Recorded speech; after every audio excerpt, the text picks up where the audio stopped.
दोस्तों अवध के बारे में एक और बहुत इम्पॉर्टेंट पॉइंट है जो हम आपके साथ डिस्कस करना चाहेंगे।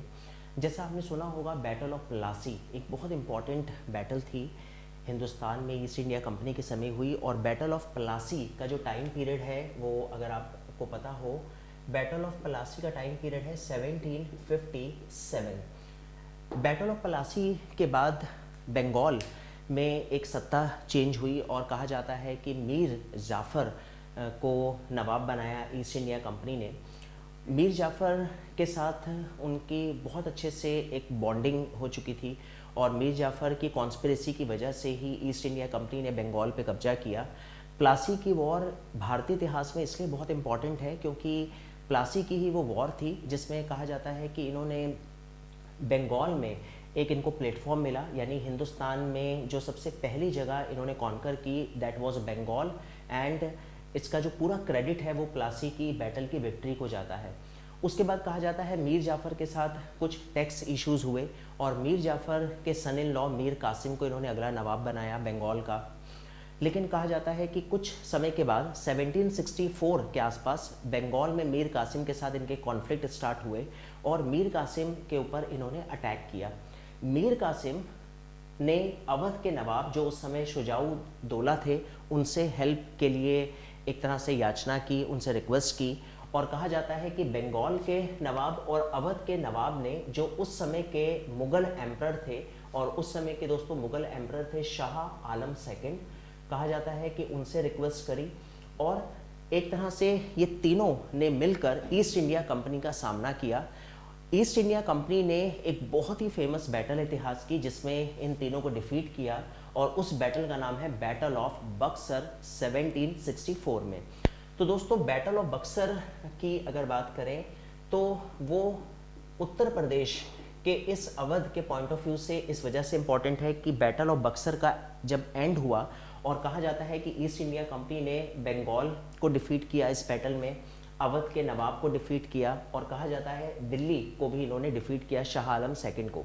इसीलिए बैटल ऑफ बक्सर को बहुत पूछा जाता है कंपटीशन में, क्योंकि बैटल ऑफ बक्सर एक वो बैटल थी जिसने ये आगाज़ किया कि हिंदुस्तान में अब आगे ईस्ट इंडिया कंपनी की हुकूमत चलने वाली है। क्योंकि उस समय आपने एक प्राइम मिनिस्टर का ओहदा जो मुग़ल एम्परर थे आपने उनको डिफीट किया और जो उस समय की दो बहुत बड़ी बड़ी रियासतों के नवाब थे उस नवाबशाही को आपने डिफीट किया। तो इसका मतलब उत्तर भारत में अब ऐसी कोई ताकत नहीं है जो ईस्ट इंडिया कंपनी के विजय अभियान को रोक सके।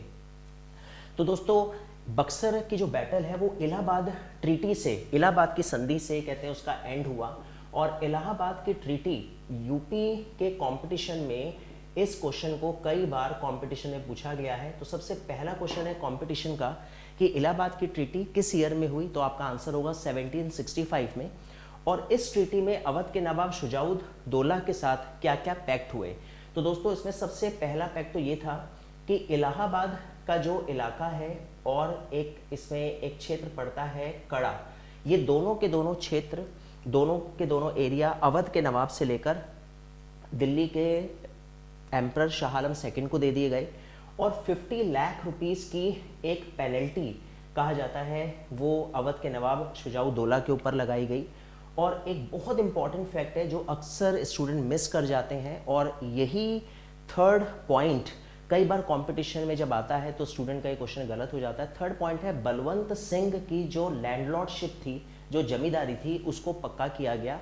क्योंकि कहते हैं कि बलवंत सिंह ने बहुत अच्छे से हेल्प करी थी ब्रिटिश ईस्ट इंडिया कंपनी की इस बैटल में, तो एज ए रिवॉर्ड उसकी जमींदारी को पक्का किया गया। ये तीन बहुत इंपॉर्टेंट पॉइंट है इलाहाबाद की ट्रीटी 1765 में। तो दोस्तों अवध के नवाब शुजाउ दौला के साथ ये पैक्ट हुआ।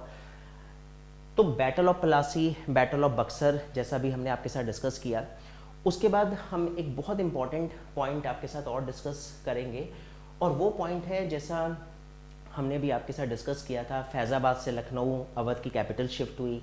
लखनऊ दोस्तों उर्दू शायरी का, उर्दू के कवियों का एक सेंटर पॉइंट माना जाता था। कहा जाता था कि उस ज़माने में बहुत ही ग्रेट जो पोएट थे उर्दू के वो लखनऊ में रहते थे।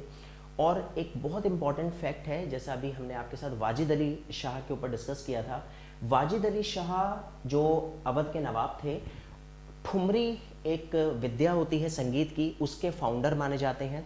और कहा जाता है कि ये जो विद्या है संगीत की, ये नृत्य के साथ ही इसको गाया जाता है। तो ये बहुत इंपॉर्टेंट क्वेश्चन है कि उस समय लखनऊ जो है वो उर्दू कविता का एक सेंटर पॉइंट था, और ठुमरी जो है वो लखनऊ में ईजाद की वाजिद अली शाह ने।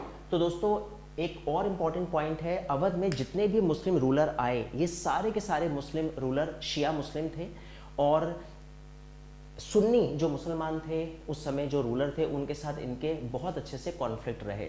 तो दोस्तों हमने आपके साथ जो जो बातें डिस्कस की वो एक बार रिवाइज कर लेते हैं आपके साथ। और उसमें हमने जैसे आपको बताया इलाहाबाद की ट्रीटी 1765, इलाहाबाद की ट्रीटी में हमने आपके साथ 3 पॉइंट डिस्कस किए। क्वेश्चन नंबर नेक्स्ट, इलाहाबाद की ट्रीटी किस नवाब के साथ हुई, तो हमने आपको बताया शुजाउद्दौला।